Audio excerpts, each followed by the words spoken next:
Hi, my name is Daniel Vinat. I'm a social studies teacher at JC Bermudez Doral Senior High School, and I am the 2026 Miami-Dade County Public Schools Teacher of the Year Finalist. What happens to each one of these characters in that relationship during the Middle Ages?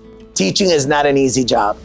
There are days you leave here and you're like, yes, it was amazing. And then there are other days where you're like, okay, is it really, am I making that impact? It feels refreshing to have a teacher that really understands and is willing to emphasize with students. So 3 years ago, I survived a heart attack. I really, reevaluated my life, and I said, I have a purpose for doing things, and I don't want to lose that. The importance of having teachers like Mr. Vinat here in our building is for the extraordinary energy that he brings to the building, his teaching style, which is hands-on for students.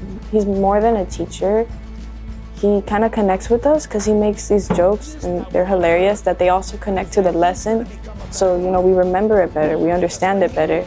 I think what gets me up every day is the challenge to get them to understand, the challenge to get them to learn. And I think that's the why that keeps me up. Here knows my power and my influence, right?